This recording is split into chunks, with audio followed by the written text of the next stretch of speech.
It's time for Animal Outlook's Vegan Family Podcast with your hosts Eric C. Lindstrom and Cheryl Leahy.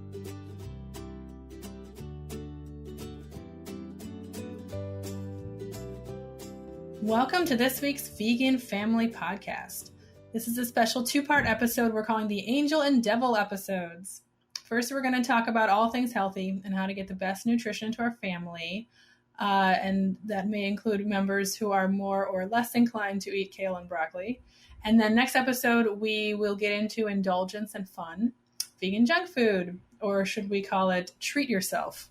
Yes, treat yourself. I'm a bad boy. Notorious junk food vegan. The toughest part for me is to not raise our kids on some of these foods while still allowing them to enjoy vegan ice cream now and again, or cheeses, or burgers, or et cetera, et cetera.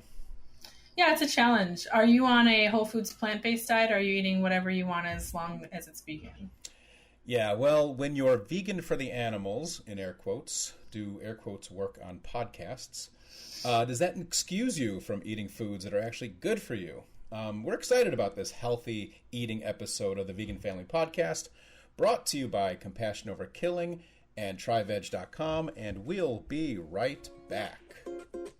Since 1995, Compassion Over Killing has served as an unwavering force, bringing about positive changes for animals. Please consider a tax-deductible donation today. Visit COK.net for more. And we're back. Yes. So, how has it been since the last time that we recorded the podcast? Are you... Things have been great. I mean, it's hectic, as you know. I think this is our first episode that we're recording together of the new year. So we had the break, as we call it in academics, here near Cornell University. People take a full almost 2 weeks of the city closing down. So we had the kids for a while, no daycare, no school. So it's sort of survival mode, but it was fun. Obviously, these holidays are a lot about the kids, and they had a blast, and we got to spend time with family. So it was good. How about you? Yeah, we did a big couple of different holiday trips and got to see a lot of family, stay up too late, eat a lot of junk. Yeah. And it's funny, after having, recorded several of these episodes, I'm thinking a little bit more about kind of paying attention to when the kids say things about how they're thinking about food or being vegan, or it's funny to hear them talk to other people like, I don't want that because we're vegan and, for the animals, and it's really cute.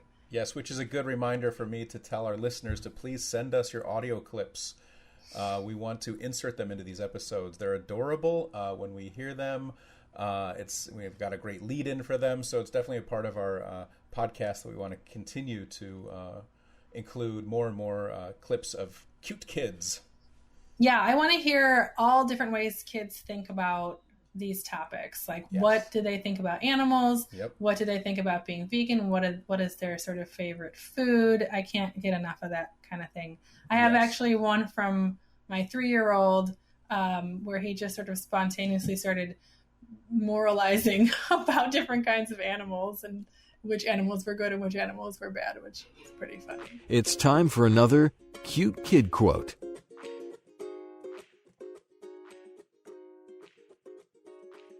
Mine's so bad. Why do you think so? Because them ruined the people that went away. Well, what makes that bad? Because the lions want to eat. The lions just want to eat them? Yeah. Well, what else? What were you just saying? What else was bad? Tigers. Tigers are bad. Why are tigers bad? Because them roar like lions. Yeah. Roar! And what what are your favorite animals? Tigers and lions. That's what I thought. How come you're saying they're bad? Because I want to. Do you like the bad ones? Yeah. Oh, I get that. And what else are your favorite? Oh, T-Rex. Why do you like T-Rex? Me too. That's my favorite. That's my favorite dinosaurs. Oh, it is? Because they eat other dinosaurs. Oh, yeah, they do. Because the meat eaters. Yeah, what do you think? Are you a meat eater? No. How come? Because we not have salties. Oh, that's true, yeah. Vegetarian. Yeah. Yeah. And we're not eat fruit other animals than called plant eaters. That's right. Well, fruit is a plant, right? Yeah. Yeah. Are you a plant eater? No. You're not? Yeah. What do you eat? Food. What kind of food? Plants. Yeah, plants. Yeah, we're Mom, plant eaters. That's what Mom, vegan means, you know. Mom, I like French fries. And we eat vegan grains. We eat vegan grains, too. Mom, Grains is a type of plant. Mom, Yeah. I like French fries and hash browns and ketchup and pizza. And this what I like. There's no soda. Grapes and mango. We got some feedback about, which I think as a topic that I think is really important to people, which is sort of the inspiration for doing this healthy eating episode. And it's a question about, sort of how doctors perceive vegan pregnancy, vegan kids, and vegan diets generally. And I think, there's maybe some perception or worry that doctors will not be supportive. But actually this feedback point kind of seems to go the opposite direction. And that's pretty consistent with my experience too. Yeah, well, we've been lucky where we live. There are a number of vegans. There, it's a little bit more of sort of an eclectic lifestyle. And so all of our pediatricians so far have been familiar enough with a vegan plant-based diet to understand that they don't have to recommend cow's milk at weaning stages of life, and that kids can thrive on plant-based diets. So we consider ourselves very fortunate. Of course, there are a lot of other parents out there who, of course, I'm sure have been struggling both with this in terms of what do I do, as well as sort of digging their heels in to say, this is how I'm going to raise my kids, and I know that this is the optimal diet for their health. Yeah, and I know that a lot of this is just sort of the adjustment that comes from both maybe being pregnant for the first time and being vegan and trying to kind of reconcile that or quickly do sort of a crash course on the health vegan things if you're not that's not why you were vegan in the first place, which was sort of my experience. But this feedback that we got says my doctor was pretty supportive of my vegan diet, or at least this is a person who's pregnant for the first time.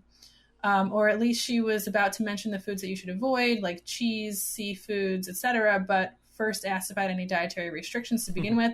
And when I said no, but I'm vegan, she said something like, "Oh, well, then you don't have to worry about this then." That's great. Yeah, exactly. You don't have to think about don't eat the cheeses and don't eat the fish while you're pregnant or after having given birth. It's that kind of understanding of exactly what is veganism, what does a vegan diet look like, and what does a whole food plant-based diet look like. And that's kind of what this episode will touch on, is what are those differences between what we would consider more of a plant-based, whole foods plant-based diet and a vegan diet. And sort of being inclusive, like we come to this, I think both you and I come to this from a very pragmatic point of view, looking to include as many people as possible in being vegan as a way to help animals, as a way to, actually reduce the suffering, reduce all these other negative consequences of animal agriculture. And it seems to me, as far as I understand it, that the rate at which people are coming to veganism, thankfully is increasing, but you have about even numbers coming at it from the ethics, like for the animals and for health reasons. So it's interesting because it was having kids, and then, our family got much more into health even after the first one was born. That really opened my eyes up to this whole world of health vegans, and really also got me kind of a little more schooled in what are the things that, we should be thinking about. Yeah. And I think that, is a sort of a big barrier. I think even when people think of themselves as pretty capable and, sort of diligent about this, they can have that little voice in the back of their head wondering if they're doing it right, if they're going to cause some terrible, health problem. I know. Yeah. Well, while I'm in it for the animals now, it took me a while to get there. I actually went in it first for health. And a lot of my sort of background in the world of being vegan was doing work with T. Colin Campbell and his son, Tom Campbell, who's a plant-based doctor in New York, and Nelson Campbell, who was the producer of Plant Pure Nation, which was a movie that talked about the value and benefits of a whole food plant-based diet. Dr. Greger. I mean, there were so many individuals who I knew before making the connection that I kind of have it from both perspectives, that I know and understand completely that you can raise very healthy kids. I've seen them. I know them on vegan diets. And meanwhile, there are still, people who are sort of, as you say, maybe not aware of how healthy it is, or still hesitant to believe what some of the truths they've been taught growing up. Yeah, I know you've been to a lot of these sort of events where you're around all of these people who are coming at it to try to be as healthy as they possibly can be, and that's why they're doing the vegan thing and they calling it the Whole Foods plant-based diet or variations on that. And so I think it's interesting because if you're not aware of that, if I think most mainstream culture isn't aware of, the fact that exists, it almost feels like, you're taking a risk with your health, but actually to be as healthy as you possibly can be, this is the direction to go. Yeah. So from a practical perspective, what are you doing on your, on a daily basis in your household? Are you thinking about, I mean, obviously you're thinking about what you're feeding your kids, but are you putting a lot of thought into making sure it's balanced? Are you, helping them out with supplements and other sort of add-ons? What's the household look like for you for raising your kids vegan? Yeah, so I got pretty on top of this early on with pregnancy, and then afterwards, the sort of whole family started getting more into it, and especially on my husband's side, because he was really interested in it for weight loss reasons and sort of disease prevention reasons. So we sort of had this steep learning curve where we learned a lot about it, and then now it feels very natural. Yeah. Now, on a day-to-day basis, we are actually pretty healthy. We do eat very a good percentage of what we eat is what I would call whole foods plant-based. We definitely, as we'll see in the next episode, go indulge in some of the junk sometimes. Right. But there's just a few sort of principles that I kind of keep in mind. There are various authors, like you mentioned, Michael Greger. There's also Joel Furman, Dr. Furman. There's McDougall, Dr. McDougall, who runs the True North Health Center, and various doctors out of that. And then, and you've got a lot of chefs out there who are kind of trying to show you practically how to do this. Like we like Chef AJ and some of these other chefs that are really showing you really healthy ways to do it. But they have different sort of authors on this have slightly different lists, not very different. I mean, it's pretty clear what's healthy. But I always think about eating greens, whole grains, berries and other fruit, like just anything with like a lot of color, like, not like candy, but like actual fruit and vegetables. And, mushrooms, we try to like eat a lot of mushrooms. I actually bought tons of mushrooms for like really cheap at H Mart, which is a Korean grocery chain, and made this like amazing, super like cheap and easy soup where I just threw like the like miso paste and water and seaweed and spinach and mushrooms in there, and everybody like really liked it. And it was a soup? It was a soup, yeah. And I mean, that's like the kind of thing that, it's like, okay, you're thinking about vegetables as the center of your meal. And actually that was pretty hard for me to switch way back in the day when I switched from vegetarian to vegan. I actually went first by getting rid of cheese. And that was the hardest for me. And it wasn't because, there was nothing to eat. It was because I had to shift my mindset around what is really food. So if you're trying to, if you're trying to make the healthy food, the thing that is the center of your plate and the thing that actually, like, that is the food, that is your goal to get to. Like, yeah, you might end up, eating some junk here and there, but in terms of where you want to actually get most of your nutrition, most of your calories from, if that's your goal, is the fruits and vegetables and the grains, you can, and then you can throw like, some nuts and seeds in there.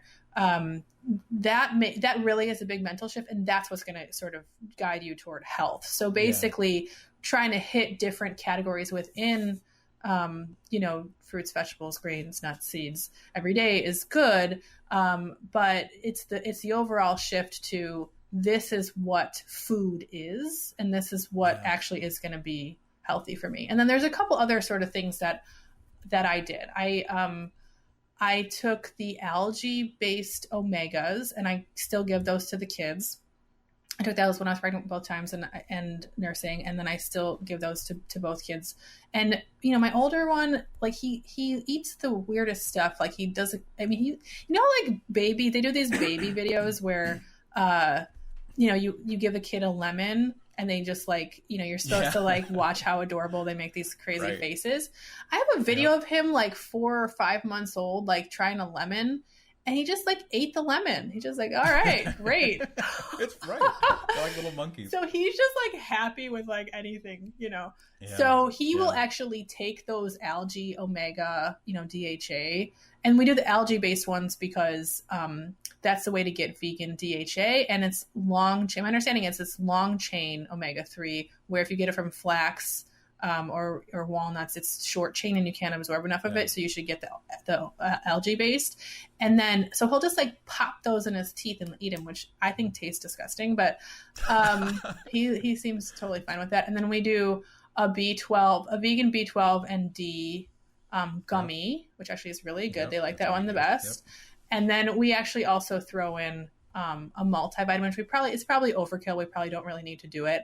And then when, I think people get really stressed out about weaning and getting kids into, the toddler phase because they just have underdeveloped taste buds. And I said, I have this very strange older child in that respect, but my younger kid was more kind of similar to, what you'd expect toddlers. Like, he had things he would just kind of like turn his face away if he didn't want it. And so if I was ever worried about, they were eating too much junk or they weren't getting what they needed, I would give them a smoothie we liked Vega or raw meal. Yeah. And that I just did that this morning. Yeah. And it's like everybody likes smoothies, and there's some things that you can throw into smoothies that also are kind of good peace of mind things. Like we know that we can get iron from, black beans and whatever, but blackstrap molasses has iron too. So you can throw stuff in a smoothie that's like, okay, well, they're not going to eat like pumpkin seeds if, we're just sitting around the house, but you can throw that in your smoothie. You can throw the turmeric in there. You can throw all these things if you really want to feel like, you're hitting all the bases. But I think like I said, I think some of that might be overkill. As long as you're eating a lot of grains, and we eat a lot of potatoes and, colorful fruits and vegetables, we're probably good. Yeah. Just this morning, actually, I made them, the two of them wanted a smoothie. And so to them, it's a vanilla shake because it consists of a frozen banana, a few cups of whatever, plant-based milk du jour we have. This was a vanilla-based, vanilla almond milk. A scoop of Bob's Red Mill protein powder, which is absolutely delicious, has flax in it and all these chias and all these other amazing things for them. And it also has that amazing flavor. A little tiny bit of vanilla extract. And then I had some organic Wayfair vanilla pudding in the refrigerator. These little single cup servings of vanilla and chocolate pudding, which are also really good ingredients. They don't eat it all the time, but I thought I'll just stick that in there for a little extra texture and flavor and whatever else they can get from that snack. And they loved it. I mean, they actually wanted me to make a second Vitamix full of it. They just were slurping it down. And that's on their way out to school and daycare, having already eaten a healthy breakfast. And that's, like you say, that's on top of everything else. And as you say, it becomes second nature. I'm not sitting there like writing down what I'm giving them, or I'm not like really concerned about, they're getting everything they need and they're super healthy. We have two friends here who raised 4 kids on a really, really whole foods plant-based diet, macrobiotic, gluten-free and vegan. And they have a cookbook called the Great Life Cookbook, which is just incredible recipes that really make the vegetables and the whole grains explode with flavor. And as you say, there's no central focus of the plate. In a sort of a macrobiotic diet anyway, it's the yin and the yang of what's happening on the plate with the vegetables, and that they're local and seasonal, and all of these other qualities that are important. Lots of dulse, a lot of the seaweeds or the nori rolls. So on this plate alone, a single plate has everything you would ever need. And this book has recipes for simple soups. We make one of their soups a week. These meals are just it's just a full plate of everything that's good for you. And so there's not a single person who leaves, when they make a dinner for someone, feeling hungry. You're full, and you're a good full. And they've proven this by raising 4 incredibly strong and healthy kids on this diet who still today are plant-based and vegan. Nice.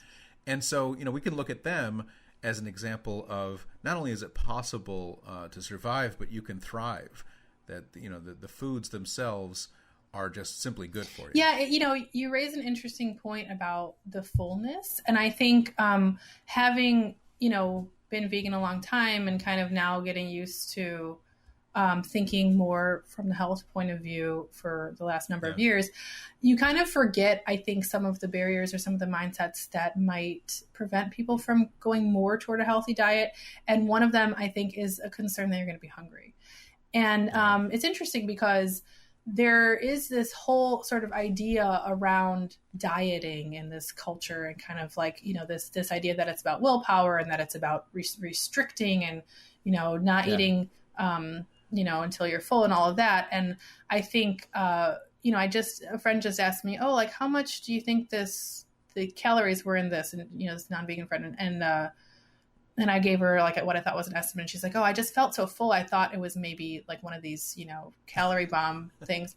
And I was like, yeah, but that's the whole thing. Like, if you're eating food as it sort of grew out of the ground, all the fiber and the water is in there.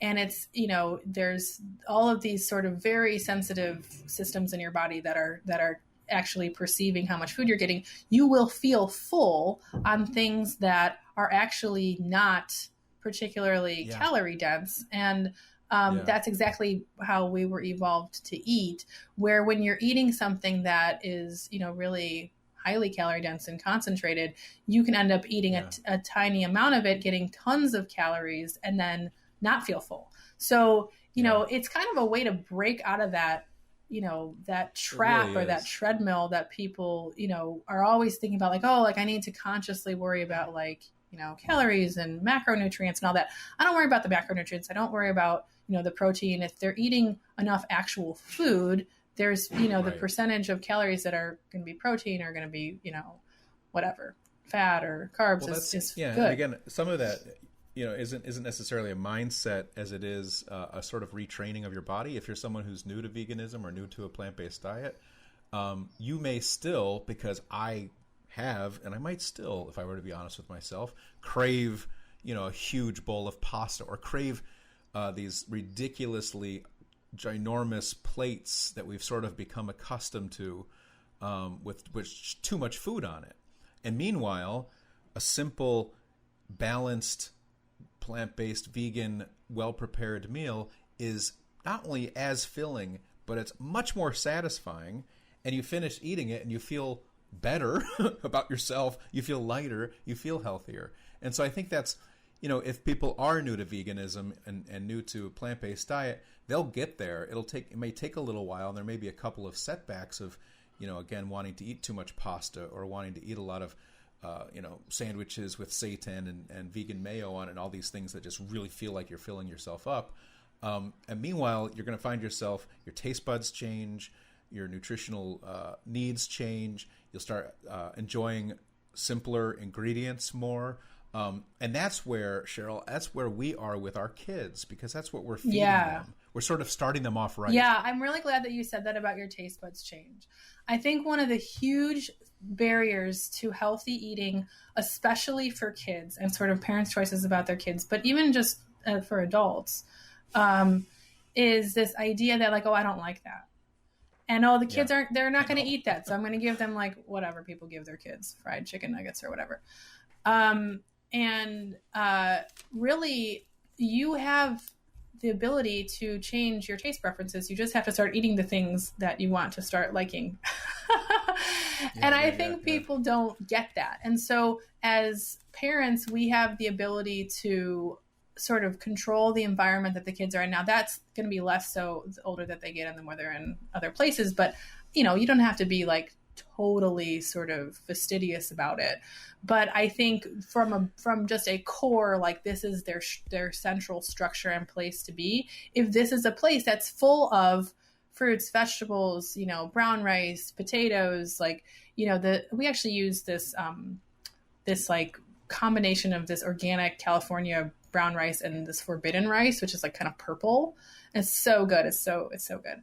But I think this idea that, oh, I could never get my kid to eat that causes this crazy escalation. So it's like, oh, well, okay, they don't want to eat this today. Tomorrow I'm going to give them a version that, is covered in butter or whatever.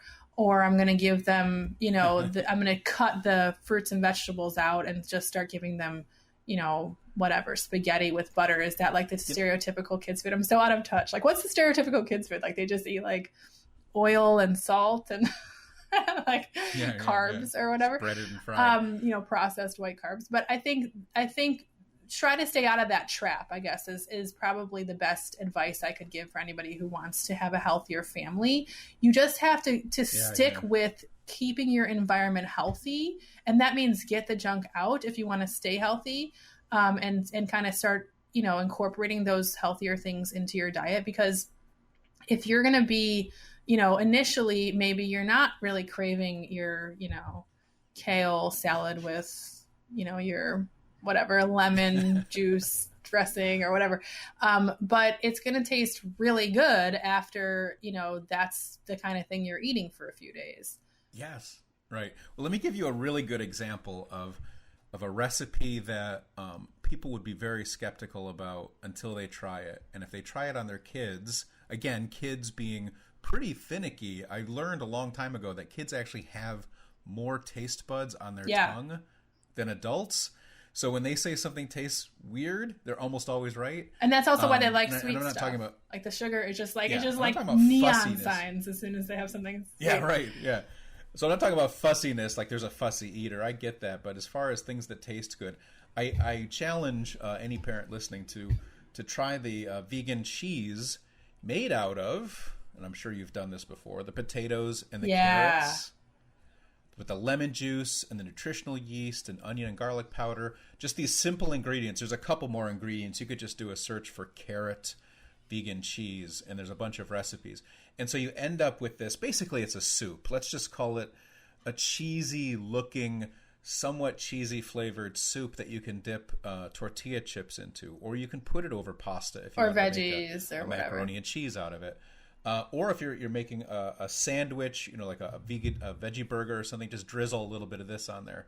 So the perception alone is enough because it's this yellow, sort of thick and almost somewhat gooey kind of consistency, and it's delicious, right? And so that's the main thing, is that you're giving them something that is delicious and that they'll eat. And you don't have to tell them about the days when you used to eat real melted cheese from cow's milk, or you're not trying to compare it to something else. This is their baseline. This is where they're starting. And so those kinds of recipes are what I think we, in my household anyway, are striving to find and to aspire toward. Because then every day we're sitting down and we're making a butternut squash soup that the kids can't stop eating. And we're making this vegan cheese out of potatoes and carrots. And we're making... I make a pesto with kale. Like Trader Joe's has one right now too. So you're talking about basil, and you're talking about kale, and you're talking about putting that in your Vitamix with maybe a little bit of olive oil, some lemon juice, again, nutritional yeast. And you end up with this, what we call Hulk sauce, because it's green. And you pour that over some brown rice pasta. And they'll eat the heck out of it, and you've just fed them a ton of vegetables and really good I food. like that you kind of raised like, oh, we're looking for these recipes that we're really gonna like. I think that's a big thing in our family, at least, finding the recipes, making them. And then it's so funny, like my older one, who I said really, he just likes all different kinds of food. I mean, he doesn't never say that he doesn't like something, but he eats a lot of different kind of food. Right. But he'll like, really get involved in the cooking, and he likes to help pick it out. And then afterwards, he'll be like, all right, we should put this one in the binder, which actually has turned out to be like I just put it in the cloud. It's not really a physical binder anymore, because there was just too much paper everywhere. But he really likes that he is sort of involved. And then the younger one, who just isn't as excited about food, I get him to like clean, like spray the table down and wipe it down. He really likes that. But then afterwards we'll say, okay, should we make this again? Should we put it in the binder? And they're like, yeah, and I even get like the cutest things that they say, like the older one will say like, great dinner, Mom. So we'll have, it's a little note in the margin. We know like what we kind of go back to in our sort of staples when we feel like cooking, plus we know what are our quick foods. And then the other thing that I was thinking as we're talking about this and kind of getting kids more involved, farmers markets are amazing for that. Even like 1 year, as long as they can like walk. I mean, I guess you could do it before that, but there's millions of farmers markets and different little things that they can try. Our local farmers market, one of them that we go to, they have a fruit stand that at the end of the time, like toward the end of the time, everything's like half off. So we start like just throwing stuff into bags, and now we know like which fruits are are on which season, and when, they know from last season, like, yay, like kiwi berries are back. By the way, kiwi berries are like the best thing in the entire world. Nice. I don't know if I've ever because tried their season is like 1 second long. So if you see them in a store, they're elusive. Yeah, it's crazy. If you see them in a store, you have to grab them, take the whole shelf. You will not be sorry. They're amazing. The other thing like that is gooseberries. But I can get gooseberries occasionally at like one of those like permanent farm stand type places, even when they're off season. Yeah. But if you see them around, we have Cara oranges. Those are amazing, and their season is somewhat short. Cherries have a super short season, so there's things like that where like the kids, and it's not just fruit, it's vegetables too. The kids like to pick that out. Oh, okay, well I'm gonna like my younger one, who's the I don't say pickier one, but I know that's kind of judgy because he's actually growing out of it. He eats a lot of different things, but he loves purple cabbage. He's like obsessed with purple cabbage. Wow, and that's from like picking out of the farmer's market and taking it home. And, so the more engagement they have in picking things out and understanding, what they look like from the ground versus, then cooking them, and sometimes even being able to take little plants home from the farmer's market. Like we have rosemary and basil plants and things like that they like to water and everything, that really sort of engages them and gets them much more excited about vegetables. Well, of course, up here in upstate New York, the farmers markets are only through, October, and, the harvest comes and they have to close shop for the winter. But that doesn't stop the whole idea of going to the co-ops and going to our grocery store and walking through the produce section and talking about these fruits and vegetables that are coming from areas where they're still growing, of course, and to be able to any day, like any day of the week, go into we have Wegmans here, and it's a rather large, really nice grocery store, and to walk through the produce section and show them star fruit, and to show them kiwis, and to show them all of these fruits and vegetables that are tasty, exotic, fun to cook or prepare with. It's so great to engage them in that, and to show them the variety of these foods. And this is what it is. It's food. We're showing them real food. And then have them help you choose it and bag it and label it with the on the scale and everything. So we do that a lot. We spend a lot of time in the produce section of our grocery store with our kids, making them familiar with what's available. And as you said, finding which ones they really love, and then earmarking that or putting a pin in it to say this is an ingredient, or this is a fruit and vegetable that went really well, and then incorporating that into other recipes. Are you guys as obsessed with dragonfruit and lychee as we are? I am not. We don't. I don't even know. I haven't bought it in a store. It's just from a kid's point of view, I totally get why they just love it, because it's just a crazy looking, hairy, kind of lychee at least. Yeah, and then the dragon fruit being called Dragonfruit is very cool. Yeah. And also has like the inside has this like black and white polka dot kind of look, which they just love. Yeah, that's great. Well, on that recommendation, I will. I'll go to my store and get some dragon fruit. So we want to hear from all of our listeners.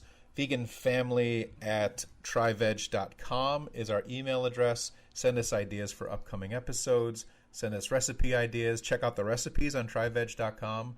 I think this has been a great episode. I hope people have learned a lot. Yeah, and I'd actually really like to hear feedback about how people think about health. Like, what are the cost benefit analysis that they're going through? Are people worried about just the pragmatic aspects of trying to get healthy food on the table every day?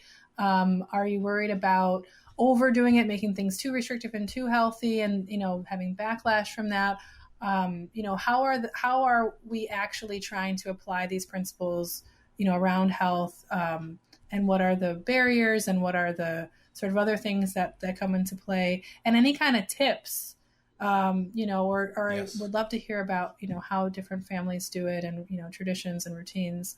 I think this is a really interesting topic, and people come at it from all different perspectives, and I'd like to kind of hear from them. Right. Yeah, and this has been our healthy episode, and so I hope everyone feels empowered and light and fit and all of these things, because the next episode that we're going to record is not going to be quite as healthy, but it'll be fun, and that's part of the fun of being vegan, is trying all the new things. So anything to add, Cheryl, before we sign off on this healthy episode of the No, I'm ready for the junk food for next episode. Let's bring it on. Oh no.